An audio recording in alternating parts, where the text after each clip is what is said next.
Karnataka India का 7वां सबसे बड़ा स्टेट। यहाँ के फॉरेस्ट तकरीबन 38,000 स्क्वायर किलोमीटर एरिया में फैले हुए हैं और स्टेट का 20% से ज्यादा एरिया कवर करते हैं। यहाँ मौजूद एवरग्रीन फॉरेस्ट दुनिया के 35 बायोडायवर्सिटी हॉटस्पॉट्स में से एक हैं। खैर, इस किताबी ज्ञान से उस OMG इंसान की तरफ बढ़ते हैं जिन्होंने कर्नाटका की मिट्टी पर जन्म लिया और पेड़ों की ऐसी नॉलेज को हासिल किया कि आज सब उन्हें कहते हैं फॉरेस्ट की एनसाइक्लोपीडिया। पद्मश्री तुलसी गौड़ा जी, इनसे मिलने आज OMG आ पहुंचा है कर्नाटका के अंकोला तालुका में बसे होन्नाली गांव। मुझे जंगल से बहुत प्यार है। यहाँ रहकर मुझे बहुत अच्छा लगता है। जंगल मेरा परिवार है। उनसे बात करके मुझे ऐसा लगता है कि मैं अपने बच्चों से बात कर रही हूँ। मैंने यहाँ पेड़ों को अपने बच्चों से भी ज्यादा समय दिया है। दोस्तों, तुलसी जी अंकोला तालुका के फॉरेस्ट एरिया में काम करती आई हैं, जो 750 स्क्वायर किलोमीटर से भी ज्यादा में फैला है। यहाँ मिलते हैं कई तरह की ट्रीज जैसे यूकेलिप्टस, सागवन, शीशम, जैकफ्रूट, नीम, पीपल, बैम्बू, मैंगो और सैंडलवुड। और तुलसी जी के पास इन ट्रीज और इनके सीड्स के बारे में छोटी से छोटी जानकारी है, जैसे इन्हें कब उगाना चाहिए, कब इनका फ्रूट पकेगा और कब सीड कलेक्ट करना चाहिए।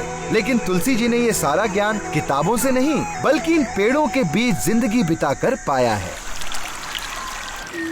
शुरुआत हुई 12 साल की उम्र में, जब हलक्की ट्राइब में जन्म लेने वाली तुलसी जी ने अपनी माँ के साथ लोकल नर्सरी में पेड़ पौधों की देखभाल करना शुरू किया।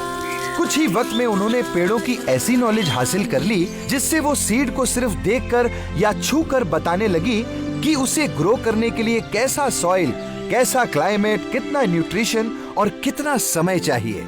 1960 में उनकी डाइवर्स नॉलेज को देखकर जब कर्नाटका फॉरेस्ट्री डिपार्टमेंट ने साथ काम करने की इच्छा जाहिर की तो उन्होंने सिर्फ ₹1.25 की सैलरी पर जॉब एक्सेप्ट कर ली। मैं जंगलों से बीज इकट्ठा करके उन्हें अपनी नर्सरी में ले जाकर बो देती थी। पौधा उगने के बाद मैं उसे वापस जंगल में ले जाकर लगा देती थी। मैंने लगभग सभी प्रकार के पेड़ उगाए हैं। यहाँ उनके सीनियर रहे यल्लप्पा रेड्डी जी ने उनमें कुछ ऐसा देखा जो किसी और ने कभी ऑब्जर्व नहीं किया। The way she is segregating the seeds, the way she is inserting the seed, the way she was pressing the soil for each type of the seed, I observed that. Then I thought she is something different. Seeds और plants को लेकर तुलसी जी इतनी accurate predictions करती हैं जितनी लोग सालों साल पढ़ने के बाद भी नहीं कर पाते। और ये देखकर फॉरेस्ट डिपार्टमेंट में सभी उनके जबरदस्त ज्ञान पर डिपेंड करने लगे। And given full responsibility to identify the most endangered species, threatened species, which we didn't have enough technique and knowledge of seed biology or regeneration techniques. And she has done that work very successfully. Tulsi ji का forest department के साथ ये सफर 60 साल का था। यहाँ उन्होंने अपना हर कदम बस इकोसिस्टम को रिवाइव करने के लिए उठाया।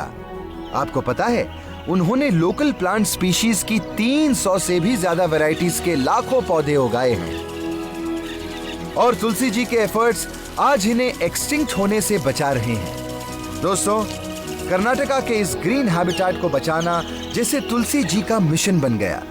उन्होंने अकेले ही गांव-गांव जाकर लोगों को प्लांट्स उगाने की ट्रेनिंग दी और हर साल लगभग 30,000 सैपलिंग्स भी बांटे। OMG! तुलसी जी के इस ग्रीन मूवमेंट के लिए उन्हें सम्मानित किया गया कई अवार्ड से और अपनी पूरी जिंदगी एनवायरनमेंट को समर्पित करने के लिए 2021 में इन्हें मिला पद्मश्री।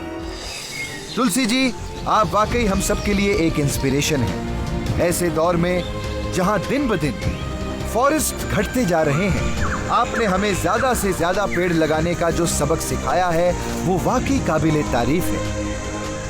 आपके बेशुमार कॉन्ट्रिब्यूशंस के लिए OMG आपको सलाम करता है।